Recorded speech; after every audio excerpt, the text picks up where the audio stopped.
भञ्जनाय सुखं कुरु फट् स्वाहा।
Good.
हनुमान जी कह रहे कि प्रभु अब जानकी जी को ले आई।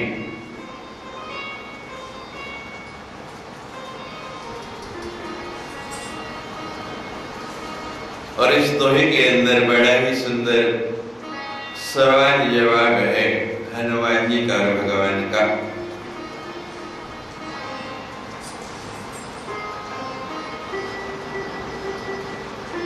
एक चौपाई हनुमान जी बोलते हैं, एक चौपाई भगवान जी बोलते और फिर भगवान जो हनुमान जी से सुना, जो हनुमान जी ने समाचार दिया, जो हनुमान जी ने आके सुखद अनुभूति दी भगवान को, उसका किस प्रकार धन्यवाद कर रहे हैं।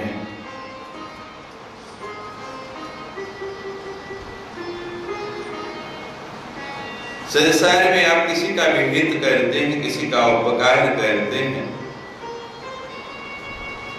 यहां तक कि आप कुत्ते को भी रोटी खिलाते हैं तो आपके सामने आके दो हिलाता है, आपका आभार व्यक्त करता है। किसी पशु पक्षी को कुछ देते हैं, वो बोल नहीं सकता, लेकिन उसकी भाव भंगिमा देखें, उसके नेत्रों को देखें तो वो भी आपकी ओर आपका कृतज्ञ बनकर देख रहा है। संसार के जीव जंतुओं का भी ऐसा स्वभाव है, लेकिन मनुष्य ऐसा हो गया है कि इसको अपने उपकार करने वाला भी नजर नहीं आता।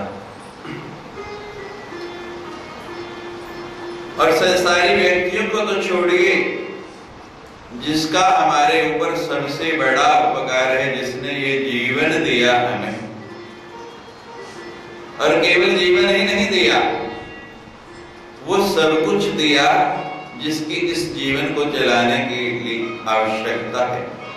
छोटा या बड़ा ये व्यक्ति अपने आप बना लेता है, वरना एक व्यक्ति के लिए 3 गज जमीन बहुत है। आपको श्वास लेने के लिए इतनी सुंदर वायु दी,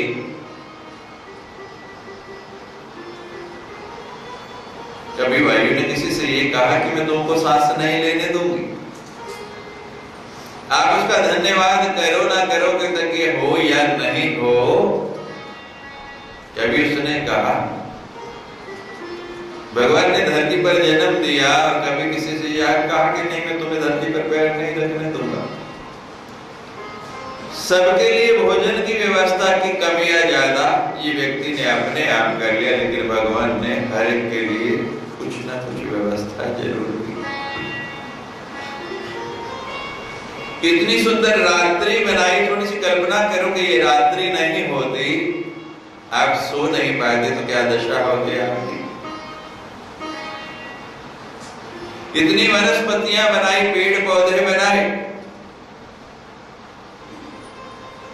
लेकिन मानव कैसा हो गया, उसका भी कृतज्ञ नहीं होता है।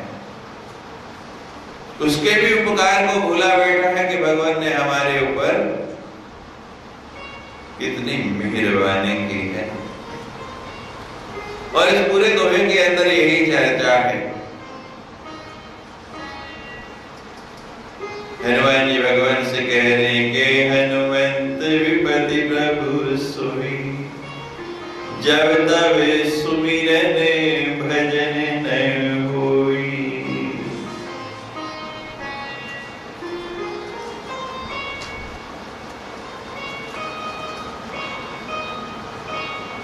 पीछे आपने सुना सीता की अतिवृत्ति विशाला।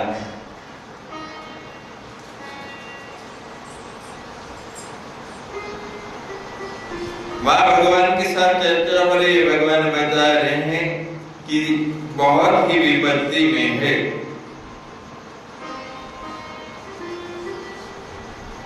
आपने सुना कि सीता के अतिवृत्ति विशाला, विनहि कहीं बलि दीन दयाला।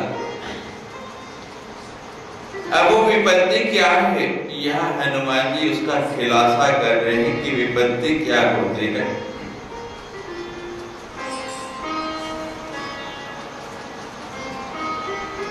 बड़ी ही सुंदर ये चर्चा है।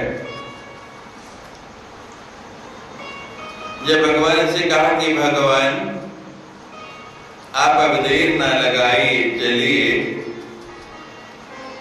तो सीता का कष्ट हनुमान जी के मुख से जब सुना, जब वो विपत्ति सुनी, जब वो दुविधा सुनी, सुन सीता दुख प्रभु सुख ऐना, भर आई जल राजीव नैना।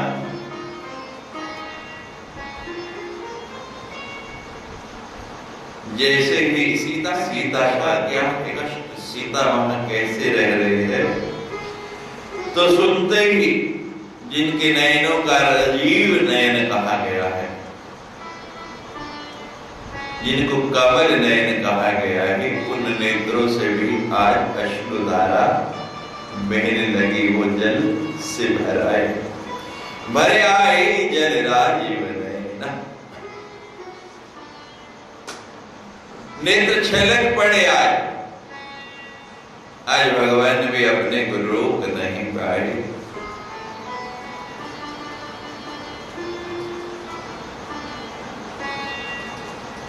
और आंखों में आंसू भरे हुए, वचन काए मन मम गति जाई, सबने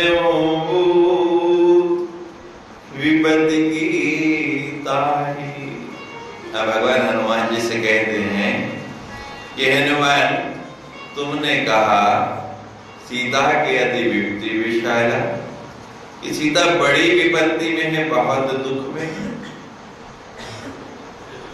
लेकिन प्रभु कहते कि वचन काए मन मम गति जाए, वचन कर्म और मन, मनसा वाचा कर्मणा जो मेरा हो गया, जिसने ये तीनों वस्तुएं मुझे सौंप दी।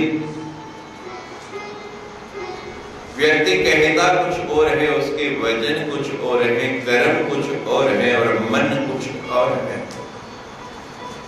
लेकिन भगवान हनुमान से कहते हैं कि जानकी को तो मैं जानता हूं, वचन काय मन मम गति जाई, कि जिसका वचन कर्म और मन सदा मेरी ओर ही दौड़ता है, सदा मेरा ही सुमिरन करता है, सदा मुझे ही ध्याता है।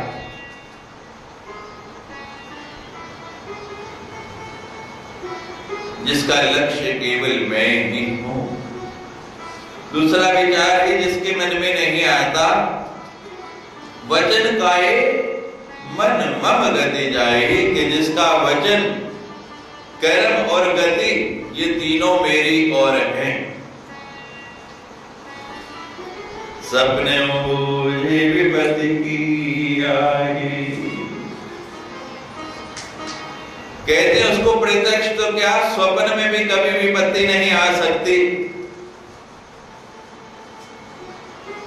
उसको विपत्ति हो ही नहीं सकती। और हनुमान जी तुम कहते हो कि विपत्ति ही नहीं, केवल अति विपत्ति विशाला, कि विपत्ति नहीं, विपत्ति अति विपत्ति है, और वो भी विशाला, बहुत बड़ी। ये कैसे हो गया? पहला प्रश्न भगवान ने किया हनुमान जी से। भगवान कहते हैं कि मैंने ये नियम बनाया है, और मेरा नियम मेरे ही घर में टूट जाए, ये कैसे हो सकता? ये संभव नहीं।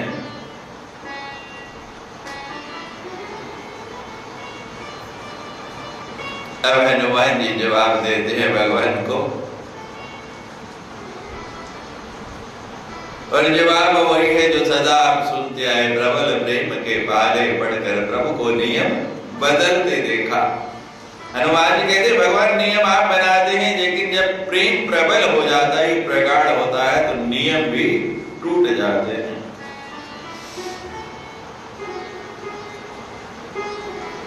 उसमें नियम भी बदल जाते हैं। और अगर आप ध्यान से देखें, थोड़ा सा बुद्धि पर जोर देके पढ़े तो प्रभु ने बार बार नियम तोड़े। अपने भक्तों के कारण एक बार नहीं, अनेक बार भगवान ने नियमों को तोड़ा। अब हनुमान जी जवाब देते हैं कि हनुमंत विपत्ति प्रभु सोई, जब तब सुमिरन भजन होई। हनुमान जी कहते हैं भगवान विपत्ति क्या है के हनुमंत विपत्ति प्रभु सोई, के भगवान विपत्ति है क्या।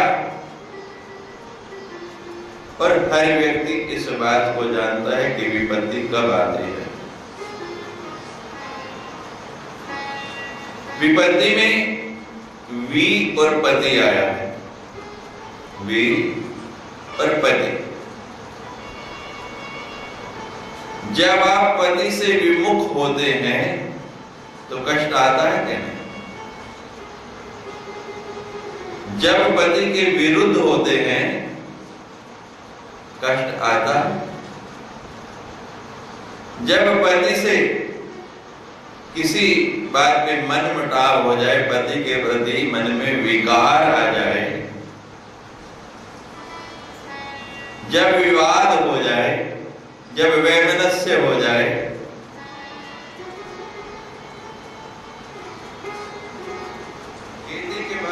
विपत्ति है क्या। और हर व्यक्ति जानता है संसारिक पति नहीं, वो तो परम पति है। गोपियों ने श्रीमद् भागवत में यही कहा, जब भगवान ने कहा कि घर से पूछ के आई हो, घर के बता के आई हो, तो गोपियों ने कहा प्रभु किस घर की बात करते हो, किस पति की बात करते हो, वो तो हमारा एक जन्म का पति है और आप तो हमारे जन्म जन्म के पति हैं, परम पति हैं। और गोपियों ने, और भोली भाली गोपियों ने इतने विद्वान भगवान को निरुत्तर कर दिया। गोपियां कहने लगी अच्छा भगवान हमें एक ही बात बताइए, आप अभी भी आपने पिछले दिनों करवा चौथ का व्रत किया, तो गोपियां कहती हैं भगवान एक स्त्री ने व्रत रखा हुआ करवा चौथ का और उसका पति बाहर गया, वो है दूर देश, आना चाहता था लेकिन टिकट नहीं मिली, पहुंच नहीं पाया। अब पत्नी क्या कर रही, उसका चित्र लगा लिया, फोटो लगा ली सामने और थाली लेके उसकी ही पूजा उतार रही है, उसकी ही आरती कर रही है। अब अनायास क्या हुआ कि पति की टिकट कंफर्म हो गई और उसने कहा कि आज सरप्राइज देंगे, अचंबा देंगे पत्नी को, सूचना भी नहीं दी और वो उस फोटो की आरती उतार रही है, एकदम से दरवाजे पे पति देव सामने आ गए। तो भगवान अब हमें आप ये बताइए कि उस पत्नी का कर्तव्य क्या है कि उस फोटो की आरती उतारे या द्वार पर जो सामने पति खड़ा है उसकी आरती उतारे। भगवान को भी निरुत्तर कर दिया।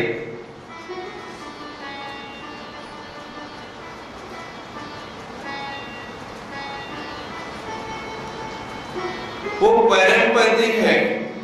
जब आप इस पति से विमुख होते हैं तो कष्ट सहना पड़ता है, और जब परम पति से विमुख होंगे तो कष्ट नहीं सहना पड़ेगा, तो दुख नहीं सहना पड़ेगा। तो हनुमान जी कह रहे हैं भगवान विपत्ति वो नहीं जो आप सोच रहे हैं। विपत्ति क्या है, कहे हनुमंत विपत्ति प्रभु सोई, जब तब सुमिरन भजन न होई। विपत्ति तब है जब आपका भजन नहीं होता, जब आपका नाम नहीं लिया जाता। और हर व्यक्ति जानता है कि जब भगवान का नाम नहीं लेते, जो नहीं लेते उनको दुख पाना पड़ता है, कष्ट पाना पड़ता है।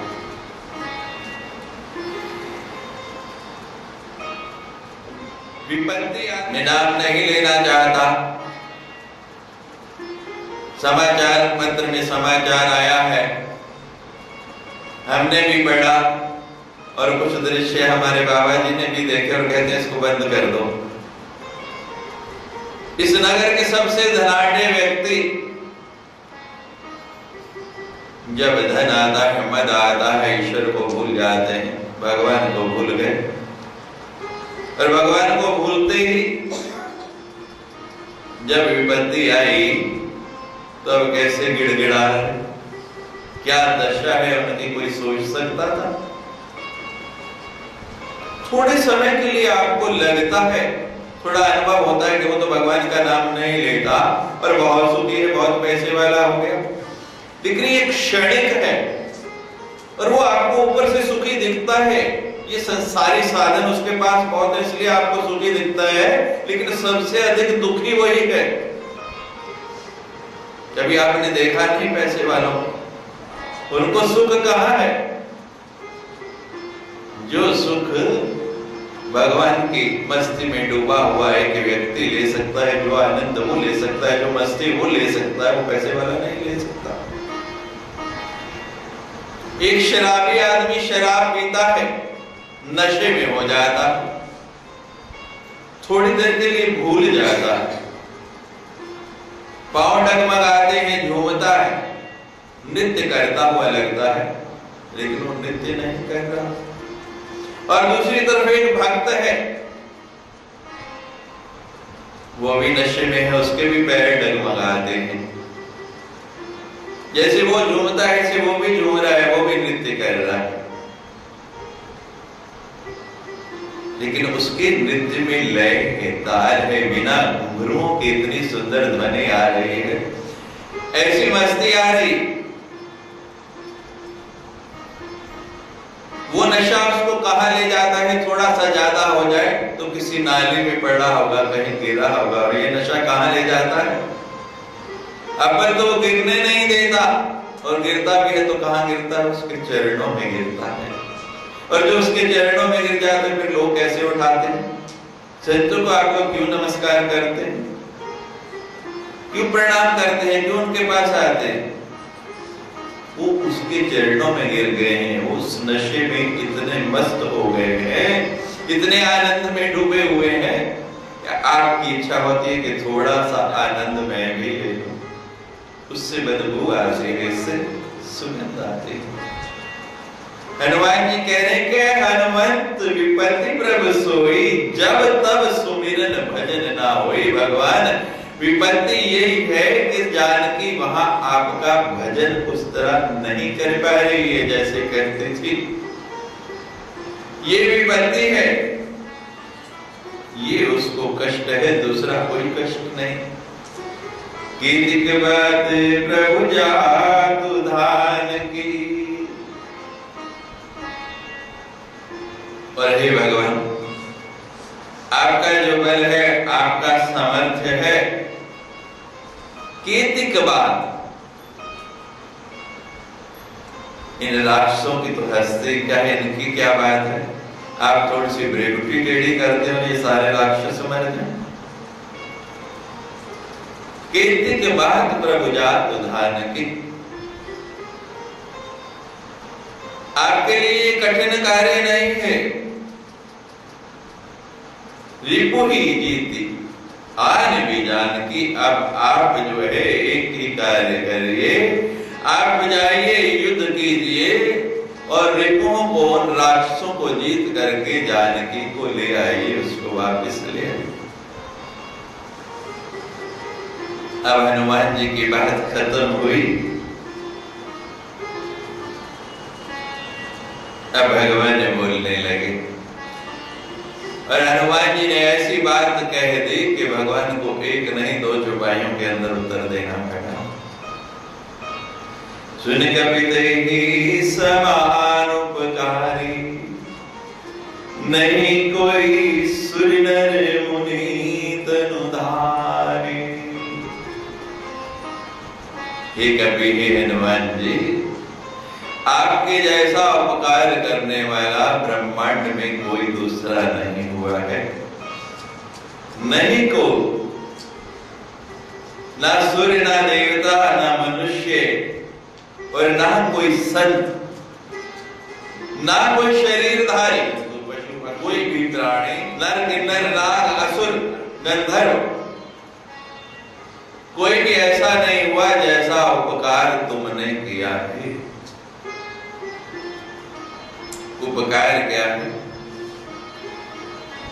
उपकार की परिभाषा बड़ी सुंदर बता दी यहाँ भगवान ने कि जिससे भगवान प्रसन्न हो वो उपकार। और भगवान किससे प्रसन्न होते हैं? सत कार्यों से, सत्कर्म करते रहो, अच्छे कर्म करते रहो, भगवान स्वतः ही प्रसन्न हो जाएंगे, अपने आप ही प्रसन्न हो जाएंगे। और जब भगवान प्रसन्न होते हैं तो भगवान को प्रसन्न करने वाला प्रसन्न नहीं है, वो भी प्रसन्न हो जाएगा। भगवान कहते हैं मुझे प्रसन्न करने का उपाय क्या है? बहुत उपवास करो, बहुत यज्ञ करो, बहुत तप करो। भगवान कहते हैं कोई जरूरत नहीं, केवल सत्कर्म करना सीख जाओ। आप सत्कर्म करो, उसी से मैं प्रसन्न हो जाता हूं। सबसे बड़ा उपवास, सबसे बड़ा यज्ञ है।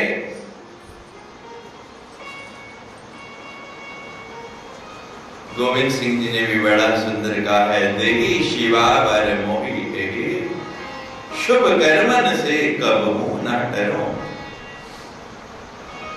क्या वर मांगा? धन दौलत नहीं मांगी, संसार का ऐश्वर्य नहीं मांगा, 4 पुत्रों की बलि दे दी, उनका जीवन नहीं मांगा। कहा 4 नहीं 1000 देने को तैयार हूं, लेकिन एक ही वर चाहिए। क्या? शुभ कर्मन से कबहू न डरो। और बता भी दिया आगे कि जो शुभ कर्मों से नहीं डरता है, विजय उसकी होती है। निश्चय कर अपनी जीत कर।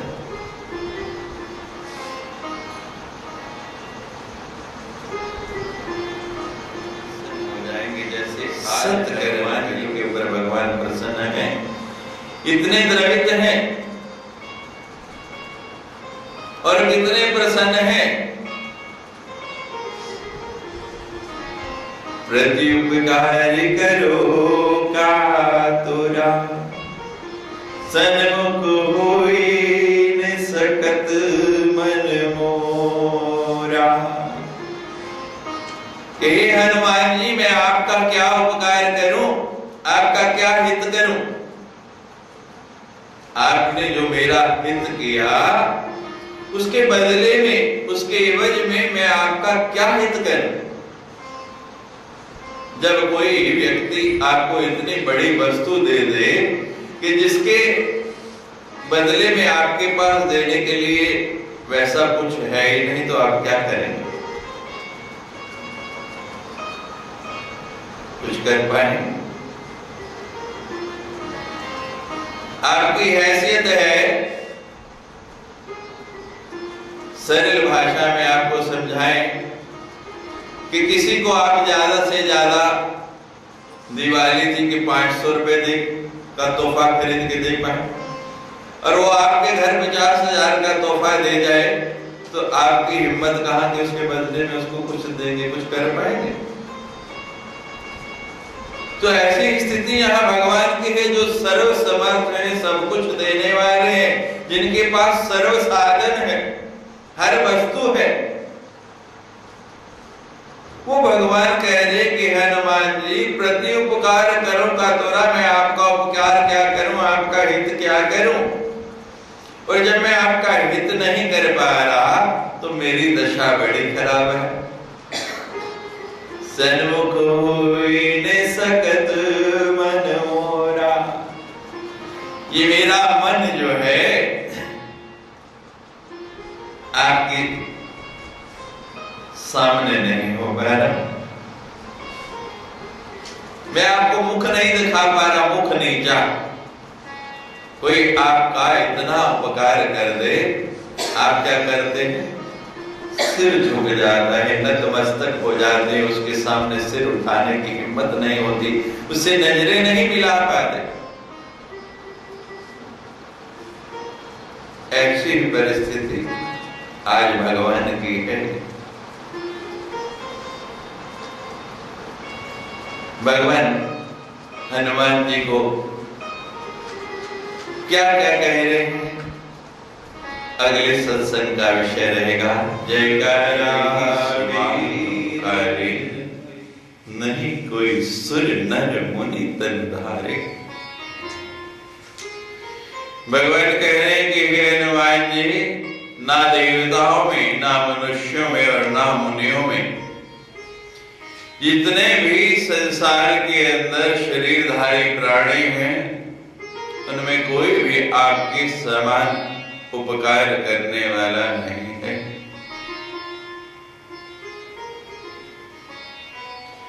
प्रति उपकार करो का तोरा, सन्मुख होए निसकत मन मोरा।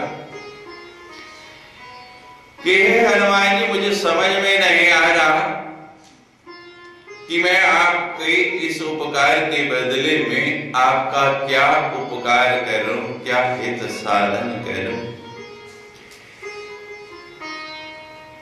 आज भगवान भी हनुमान जी के सामने बड़े संकोच में गड़े जा रहे हैं। भगवान को भी समझ नहीं आता कि जो कार्य हनुमान जी ने किया उसके बदले में उनको क्या दूं। प्रति उपकार करो का तोरा। हर व्यक्ति का ये प्रयास रहता है कि कोई जो उसके लिए करता है वो उससे बढ़ के उसके लिए करे। लेकिन हनुमान जी ने तो इतना दुष्कर, इतना कठिन, इतना बड़ा कार्य कर दिया कि भगवान भी समझ नहीं पा रहे कि मैं इसके बदले में क्या करूं।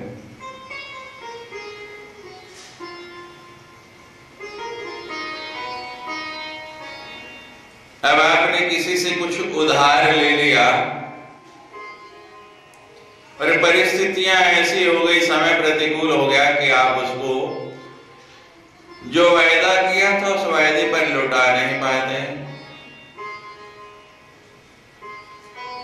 अब जब वो सामने पड़ता है तो क्या करते हैं, इधर उधर छिपते हैं, उसके सामने नहीं होते, क्योंकि किस मुख से उसके सामने जाएं। कोई अपराध हो गया, कोई गलती हो गई तो भी सामने नहीं जा पाते।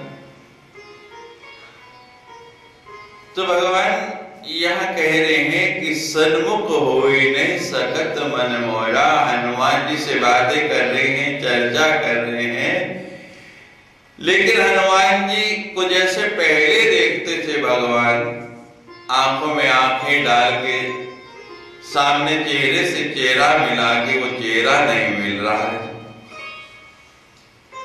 आज भगवान का सिर झुका हुआ है। साधारणतः क्या होता है, जब भगवान के दरबार में जाते हैं तो सिर भगत का झुका हुआ होता है, और हनुमान जी भक्त हैं।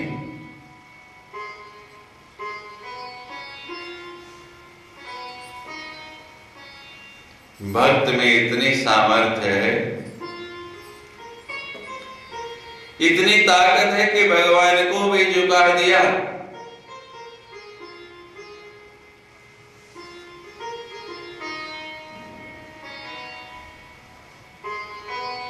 आज भगवान हनुमान जी के सन्मुख अपना चेहरा नहीं उठा पा रहे, और भगवान का तो बड़प्पन है ये।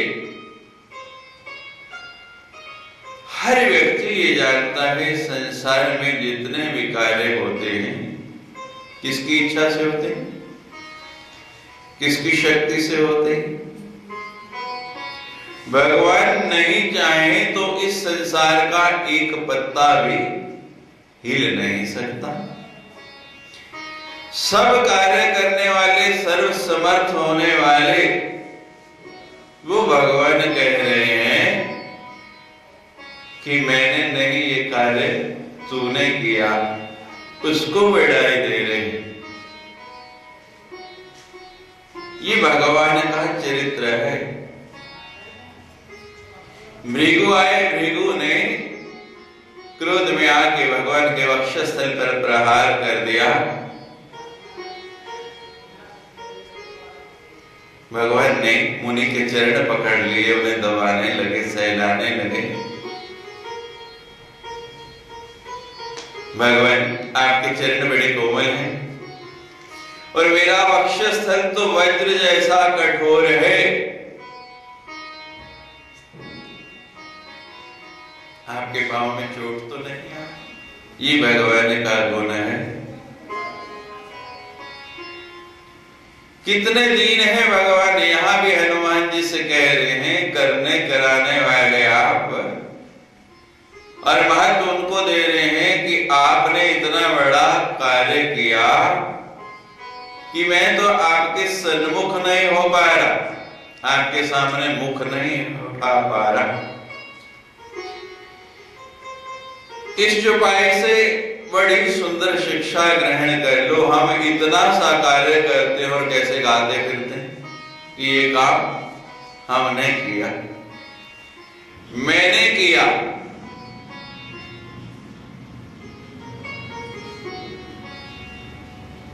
भगवान के द्वारा सारे उनकी शक्ति के कारण कार्य हो रहा, और भगवान कहते हैं तुमने किया, और हनुमान जी कह रहे कि भगवान मैं आपके बिना कैसे समर्थ हो सकता हूं।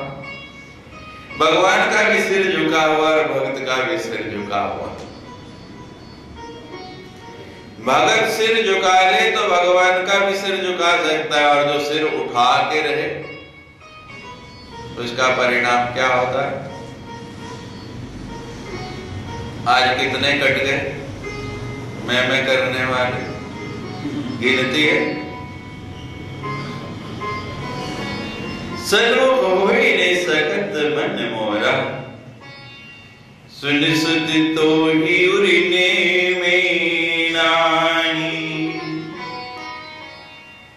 देखऊं कर विचार मन माही।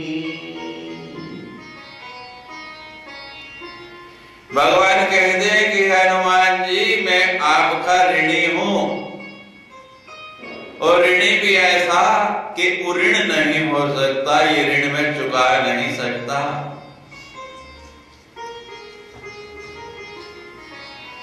कभी तिरुपति बालाजी जाए ना, अभी उस हुंडी को वहां पे टांगते बाद में, और भरी पहले जाती है सोने चांदी रुपयों से, फिर जाके उसका ढेर लगाते हैं, दूसरी टांग देते हैं, जब तक खाली करके आते वो भरी जाती है। इतना धन आता है, और वहां के लोग बताते हैं कि इस धन से, इतनी संपदा से तो ब्याज भी नहीं उतर रहा है। भगवान ने एक बार लक्ष्मी जी से कर्ज लिया, और उस कर्ज का ब्याज भी पूरा नहीं हो रहा, उससे भगवान पूर्ण नहीं हो पा रहे हैं। तो ऐसे ही यहाँ भगवान कह रहे हैं कि हनुमान जी एक तो मैं पहले से ऋणी था, एक आपने ऋण और मेरे ऊपर चढ़ा दिया, वो पहला ही नहीं उतर रहा तो ये कैसे उतारूंगा। देखो कर विचार मन माही, और मैंने ये मन में बहुत विचार करके देख लिया है, बहुत सोचा, लेकिन मुझे कोई उपाय नहीं दिखता है कि जिससे मैं आपका ये ऋण उतार पाऊं।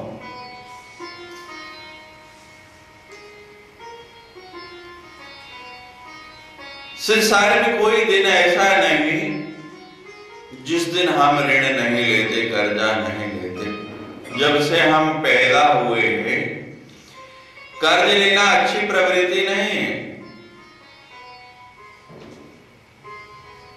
कर्ज लेना अच्छी बात है,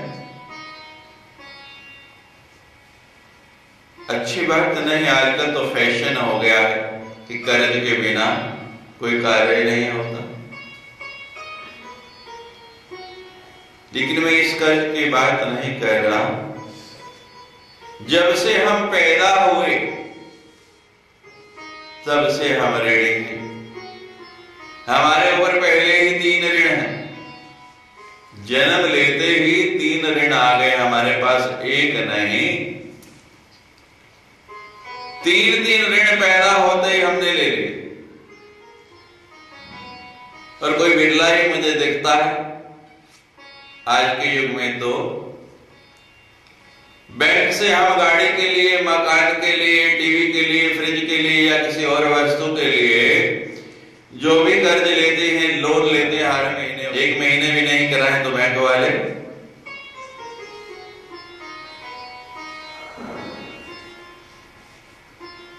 लेकिन कभी हमने ये भी विचार किया कि जन्म लेते ही जो 3 ऋण हमारे ऊपर हो गए उनकी भी किस्त देनी है, उनको भी उतारना।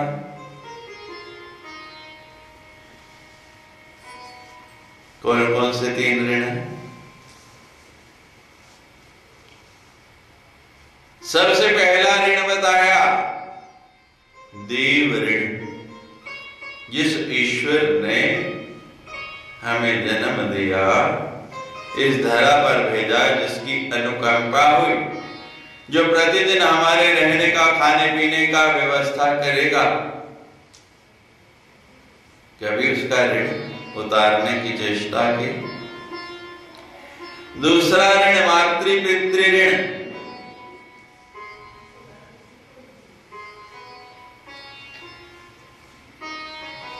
कितना बड़ा ऋण है, माता पिता नहीं होते तो आज हम इस संसार में आ पाते? उनका ऋण चुकाने की चेष्टा की। तीसरा ऋण है गुरु ऋण।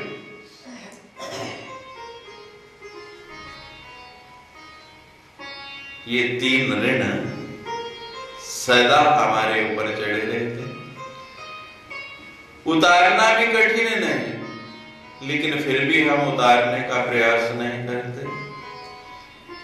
देव ऋण उतारना सबसे सरल।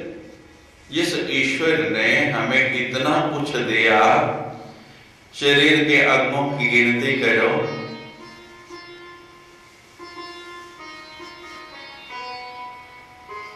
उतार पाए? करना क्या है? केवल प्रातः काल उठो, उसको नमस्कार करो, उसकी पूजा करो, संध्या समय सोते हुए उसको नमस्कार करो, हर समय उसको साक्षी मानो। इतना सा भी है। माता पिता का कितना ऋण है। मातृ पितृ मैं नहीं देखता आज के युग में कि 1% लोग भी उठ के सीधे माता पिता को नमस्कार करते हैं। रिवाज ही नहीं रहे।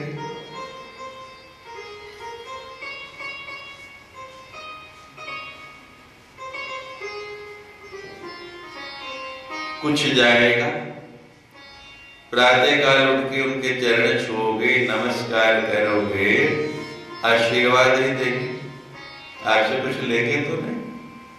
और लगता क्या है नमस्कार करने में, प्रणाम करने में? संस्कार ही नहीं रहे बच्चों।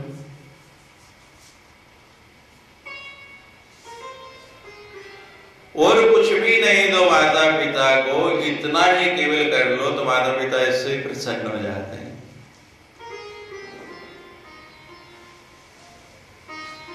नियम बना लो, स्वभाव बना लो। रामचरितमानस में लिखा है, प्रातः काल उठ करे रघुनाथा, गुरु पितु मात नवानी माथा। भगवान स्वयं बता रहे हैं करके कि क्या करना है। रात काल उठकर रघुनाथा, सवेरे उठ के गुरु पितु मात नवामी माथा।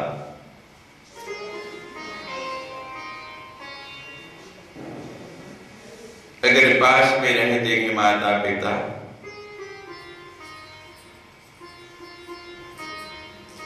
तो उठो, उनसे पहले उनके कमरे में जाओ, उनको प्रणाम करो। पास में नहीं रहते, दूर है, घर में उनका चित्र तो लगाया होगा। आजकल तो फिल्म एक्टरों के चित्र लगा लेंगे और चित्र लगा लेंगे, लेकिन माँ बाप का चित्र लगाने में ड्राइंग रूम की शो खराब होती है, सुंदर नहीं लगता। ऐसे विचार हो गए हम लोग। घर में चित्र रखो, उसको प्रणाम करो, उसको नमस्कार करो। गुरु पास में है तो उनके पास जाके नमस्कार करो, दूर है तो उनके चित्र को नमस्कार करो।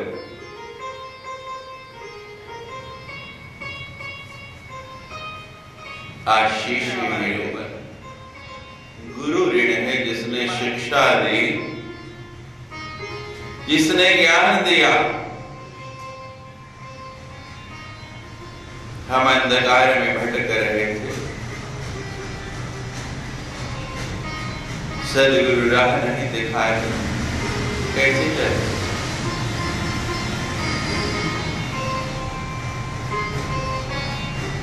इन ऋणों की, इन कर्जों की भी किश्त उतारने प्रारंभ कर दो। और मेरा तो मानना है जो नियमित रूप से इन 3 ऋणों को उतारता रहता है उसको तो और कोई कर्जा लेने की जरूरत ही नहीं पड़ती।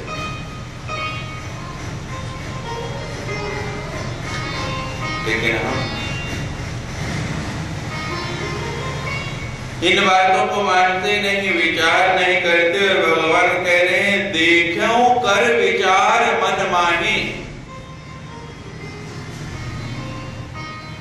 भगवान कहते हैं कि मैंने मन में विचार कर लिया है, क्योंकि जिसके ऊपर कर्जा है उसको रात को नींद नहीं आती, सवेरे ही लेनदार आ जाएगा।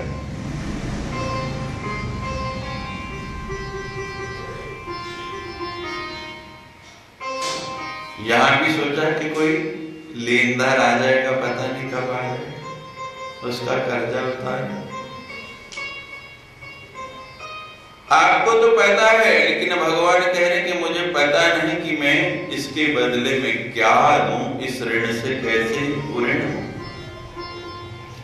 पुनि पुनि कपि चितव सुर त्राता। अब भगवान क्या कर रहे हैं? पुनि पुनि कपि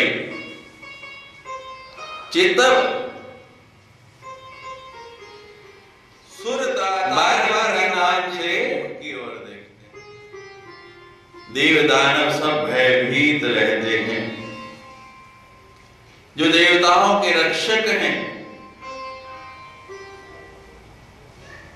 उनको भी अभय प्रदान करते हैं। उनकी हिम्मत नहीं होती, उनका साहस नहीं होता कि टकटकी लगा के एकटक हनुमान जी को देखें। बार बार पुनि पुनि, बार बार कपि चितव, बार बार हनुमान जी के मुख की ओर देखते हैं। और क्या देखते हैं कि हनुमान जी मैं तो देने में समर्थ नहीं, मेरी समझ में नहीं आ रहा कि तुम्हें क्या दूं। तुम्हारी कुछ इच्छा हो, तुम्हारे मन में कोई भाव हो, तुम कुछ चाहते हो तो तुम ही मांग लो, मेरी ये दुविधा समाप्त हो जाए। पढ़ रहे हैं कि शायद हनुमान कुछ मांग ले, उसके चेहरे से पता लग जाए उसको क्या चाहिए और मैं वही वस्तु दे दूं तो मेरा ये ऋण उतर जाए, मेरा कर्जा उतर जाए। पुनि पुनि कपि, लेकिन जितनी बार देखते हैं ना हनुमान जी क्या है? वज्र देहि दानव दलन, जय जय जय कपिसूर। वह तो वज्र जैसे दृढ़ है। अब जितना कनखियों से नजर उठा के देखते हैं उतने ही वो और दृढ़ नजर आते हैं, वहां चेहरे पे कोई भाव ही नजर नहीं आता, उतने और हनुमान जी दृढ़ होते हैं। तो फिर भगवान की क्या दशा होती है? लोचन नीर पुलक अति गाता। क्या देखा भगवान ने कि जैसे जैसे भगवान बोलते हैं लोचन नीर, हनुमान जी के नेत्रों में जल बहने लगा, अश्रु आ गए।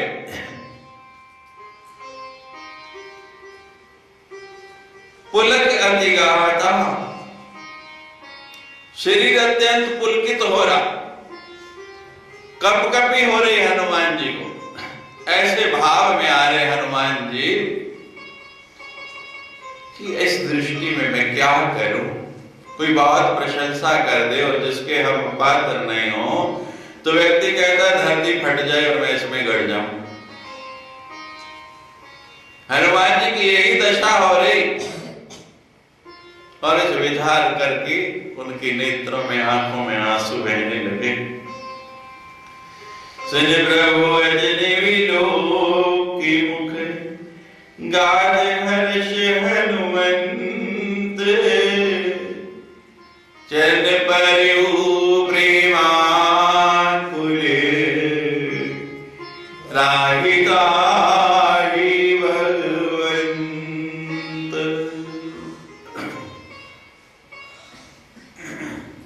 भगवान की ये बातें सुन के भगवान निहार नहीं पा रहे हैं, लेकिन अब हनुमान जी ने नजरें वहां गड़ा दे। एक तक दृष्टि भगवान की। गात हर्ष हनुमान,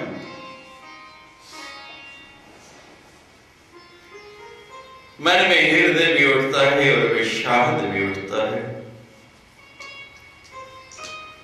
हर्षित हो गए कि भगवान ने मुझे इतना सम्मान दिया,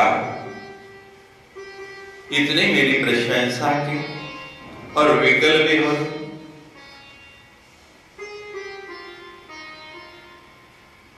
चरण परे प्रेमा कुल त्राहि त्राहि भगवान, सीधे चरणों में गिर पड़े भगवान के और चरण छोड़ते नहीं हैं। त्राहि त्राहि त्राहि माम करने लगे कि हे भगवान, आप मेरी इतनी प्रशंसा क्यों कर रहे हैं? आप मुझे इतना सम्मान क्यों दे रहे हैं? भगवान, मैं तो इसका पात्र नहीं, आपका बल नहीं होता, आपकी शक्ति नहीं होती तो व्यक्ति जो है एक छोटी सी नाली को भी पार नहीं कर सकता, इतना बड़ा समुद्र पार करना मेरे वश की बात थी। भगवान, इतना महाबली रावण और इतनी बड़ी लंका, यदि आप कृपा नहीं करते तो उसका दहन हो सकता था, और फिर भी आप मुझे बढ़ाई दे रहे हैं। भगवान, मैं इस बढ़ाई का पात्र नहीं हूं।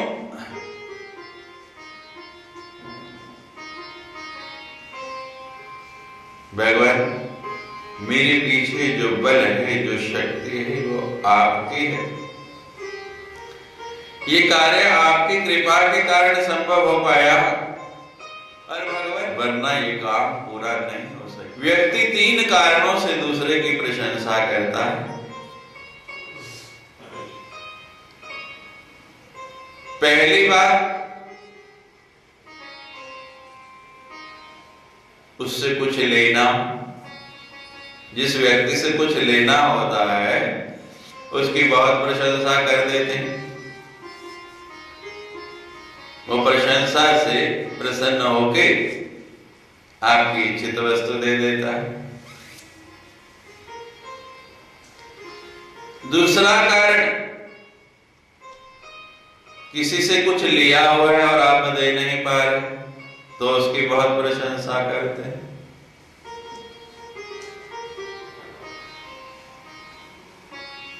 और तीसरा कारण, आपसे बहुत बलवान है, शक्तिशाली है, तो आप उसकी प्रशंसा करते हैं।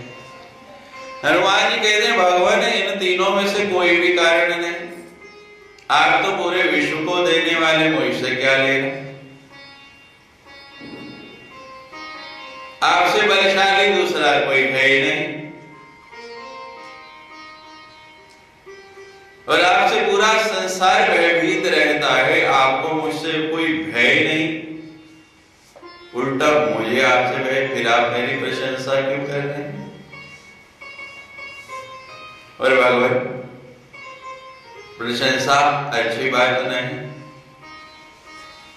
निंदक नीरे राखिए आंगन कुटी समाये। प्रशंसा वाला नहीं, निंदा करने वाला निकट रखो। और भगवान, मैं तो आपकी प्रवृत्ति बहुत अच्छी तरह से जानता हूं। कहीं आप प्रशंसा करके मेरी भी तो वही हालत नहीं करने वाले जो नारद जी की थी। नारद जी आए और नारद जी ने कहा कि मैं काम को जीत के आया हूं। आपने कहा कि नारद जी, आप नहीं जीतेंगे, आप ब्रह्म ज्ञानी, सर्वत्र विचरण करने वाले, आप नहीं तो और कौन काम को जीतेगा? भगवान ने बड़ी प्रशंसा कर दी। आपने नारद की इतनी स्तुति की कि नारद जी भूल के कुप्पा हो गए। और जब प्रशंसा तो परिणाम में आपसे क्या मांगा? आपका रूप ही मांग लिया। जीत के आए हैं काम को और करने क्या चले?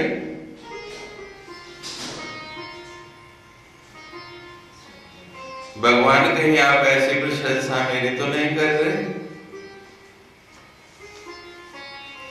और भगवान आपने जो रावण के साथ किया,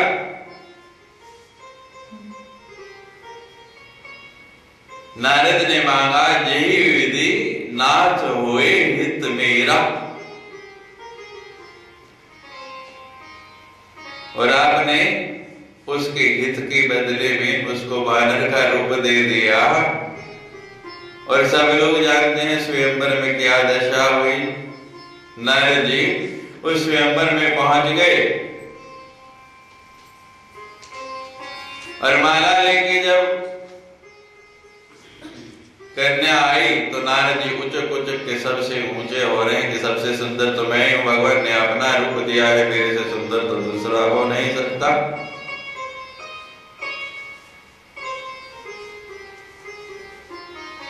अब कन्या ने नारद जी की ओर तो देखा भी नहीं, और नारद जी जब गुस्से में कहने लगे कि भगवान का रूप होते हुए भी मुझे माला नहीं डाली, तो भगवान ने 2 गण भी साथ भेज दिए और उन गणों ने आईना सामने रख दिया। और जब आईना देखा, अपना चेहरा नजर आया, कहते भगवान आपने उसे वानर का मुख दे दिया था, उसकी भी बहुत प्रशंसा कर दी, और मैं तो पता नहीं किस जन्मों के पाप के कारण पहले ही वानर मुख लिए घूम रहा। अब इससे निकृष्ट और किस योनि में आप भेजना चाहते हैं बार बार मेरी प्रशंसा करके? वानर मुख तो मुझे पहले ही मिला हुआ है। शायद मैंने भी नारद की तरह कोई अहंकार किया होगा, मैंने भी कोई ऐसी बात की होगी जिसके बदले में मुझे वानर मुख मिल गया, और आज आप फिर मेरी प्रशंसा कर रहे हैं, अब मुझे किस योनि में भेजना चाह रहे हैं? ये कहते कहते हनुमान जी के नेत्रों से जल बरस रहा है, आंसू बरस रहे हैं। कैसा भगत और भगवान का मिलन है। उधर भगवान के नेत्रों से आंसू छलक रहे हैं, वो अपने विचार बता रहे हैं, उधर भक्त के नेत्रों से आंसू छलक रहे हैं, वो अपने विचार बता रहे हैं। ये भक्ति की पराकाष्ठा है।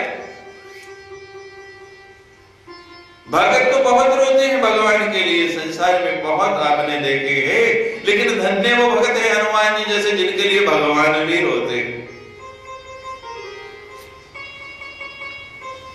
ये भक्त में शक्ति है। नड़ी सुंदर हनुमान जी की, और भगवान की ये चर्चा है, त्राहि त्राहि भगवन् जयकारा।